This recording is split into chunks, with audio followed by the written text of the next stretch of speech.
Good evening. How are y'all doing?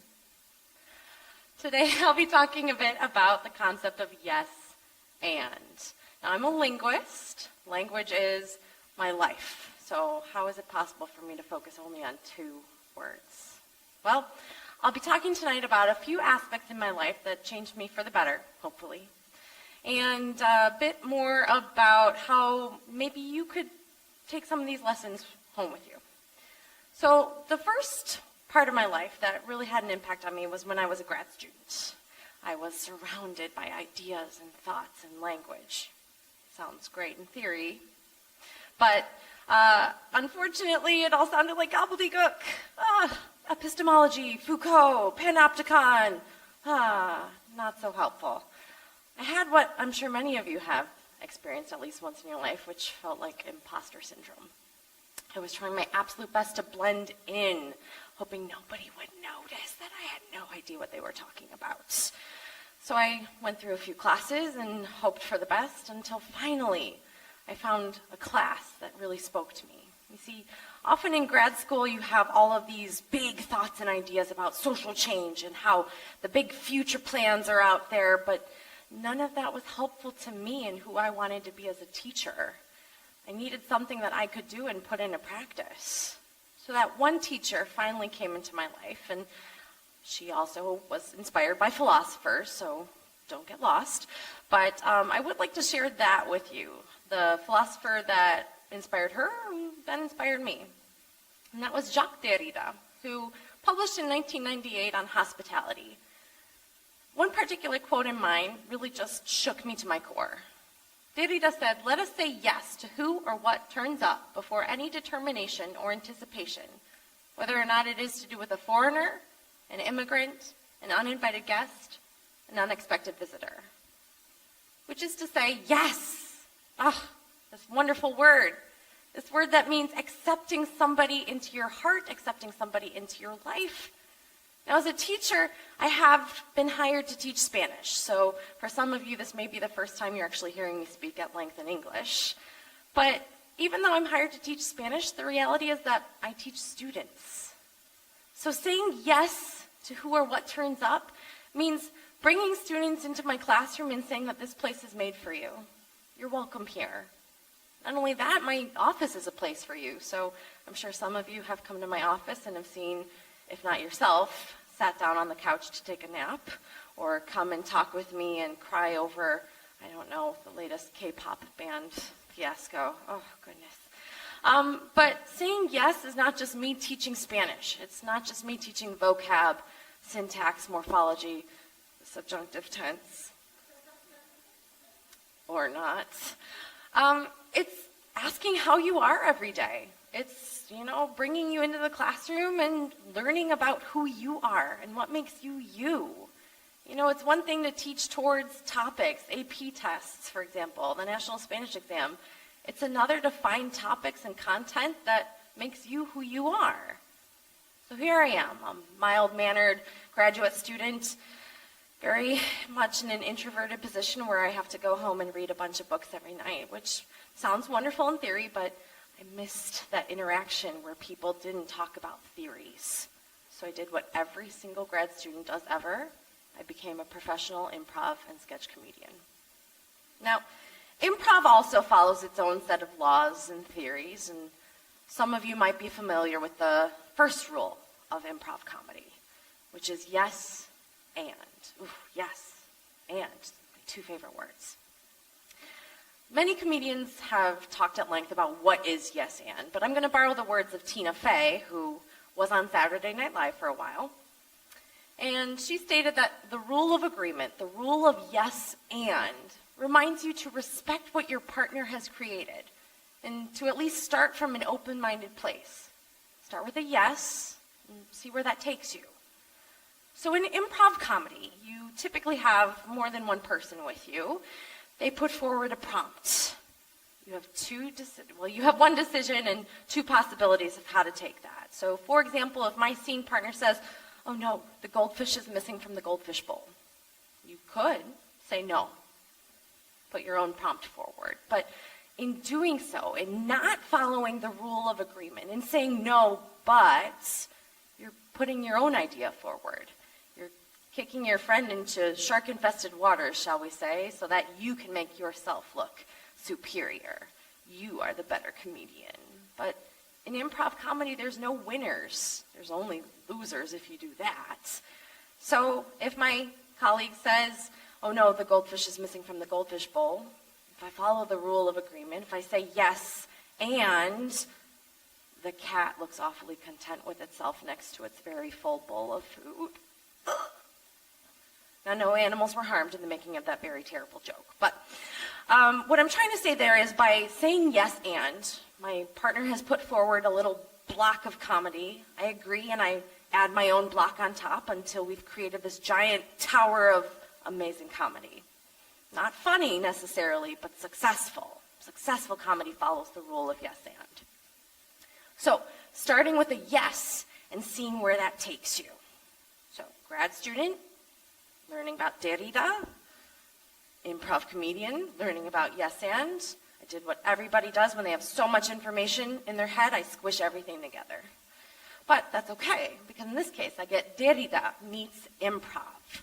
So it's no longer just saying yes, but saying yes and to who or whatever, or who or what turns up before any determination or anticipation, whether it be a foreigner, immigrant, uninvited guest, or unexpected visitor, or someone with imposter syndrome, for example. So that example I gave earlier of a classroom and come on in, you're welcome here, that's saying yes, but saying yes and invites that person in and intends to make that person's life better for having been there. Saying yes, for example, as a Spanish teacher, traditionally Spanish has a masculine and a feminine gender. The Real Academia Española does not accept a non-binary gender, but I know some of my students are exploring their identity.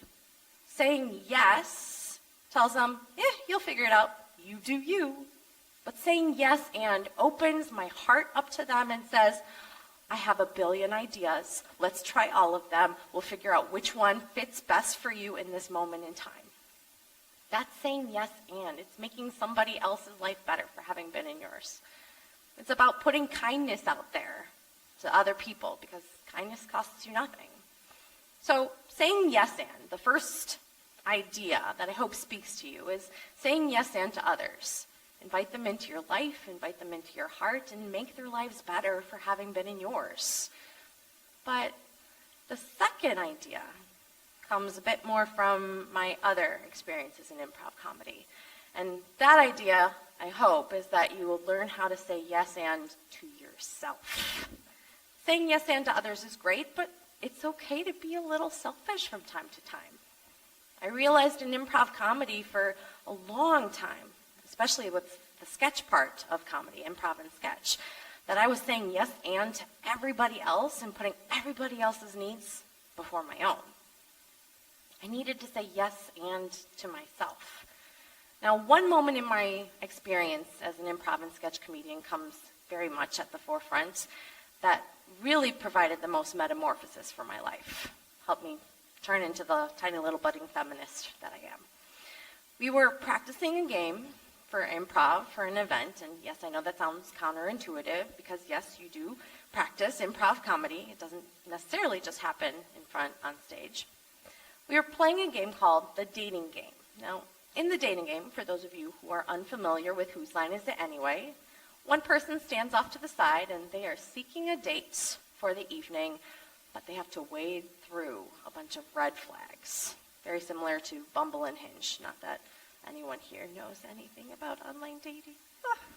In any case, this person asks all these questions and has to analyze the answers in order to figure out what is this weird quirk going on with these three people.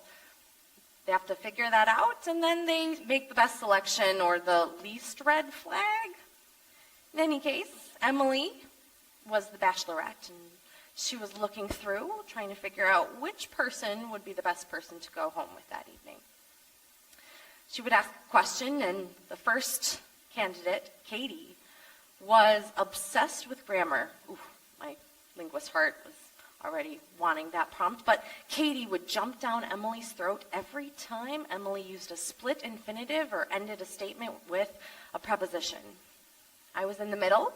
My character's weird quirk was that they were a connoisseur of cheese and cheese-related puns. In fact, the puns were so bad, they were Gouda.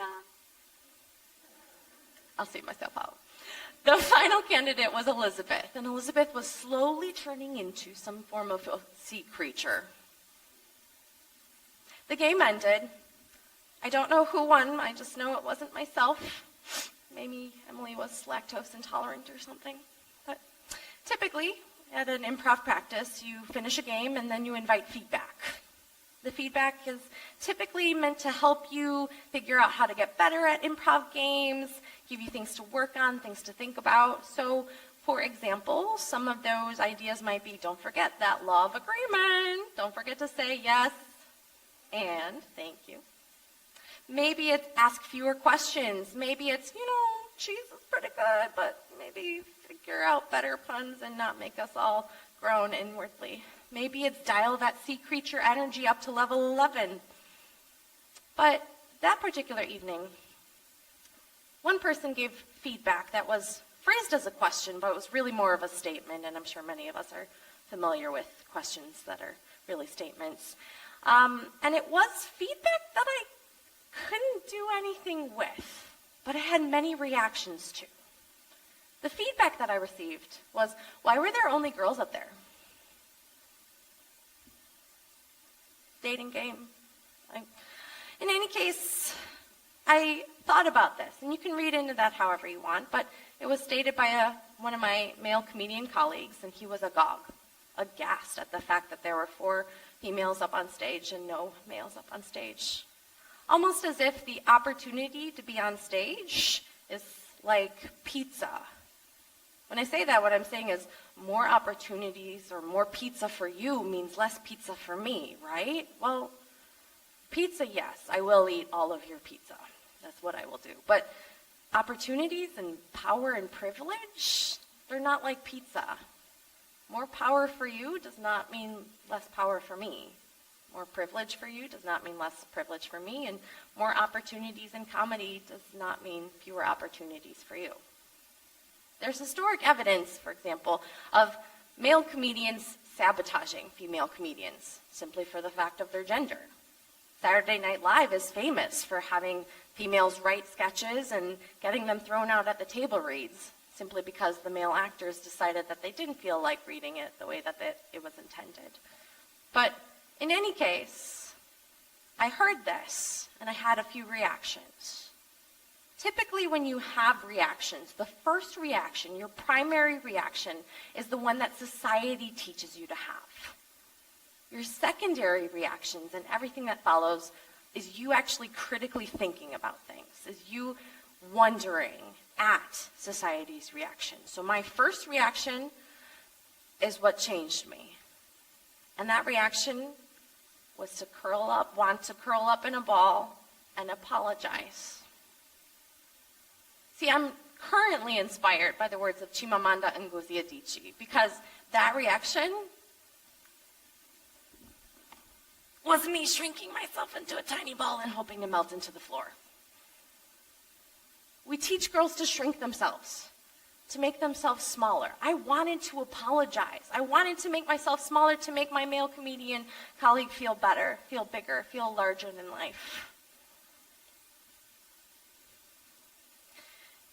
Comedy is a lot of saying yes and to others, but in this particular case, that secondary reaction, that wondering, what do I have to apologize for? I have nothing to apologize for. I can't even do anything with that feedback. I can't improve on that. This is already fabulous. So I did what any grad student would do in that particular situation. I doubled down on the nerdiness. I went home and I studied every single sketch that our group had ever produced. I looked through every character, every actor, every actress, everything. And I noticed that for my male colleagues, a lot of the times what they wrote was for male characters, about male characters, using male actors. That's not a problem. Your gender is not a problem. But you write what you know. I looked through a lot of my own sketches, and I discovered that they could be played by anybody, and in fact they had been played by everybody. But the problem was that I was not purposeful with the writing of my characters. I was saying yes and to everybody else while forgetting about myself and my voice. I took a page at that point out of Alexander Hamilton's playbook. And when I say Alexander Hamilton, I do not mean the historic figure.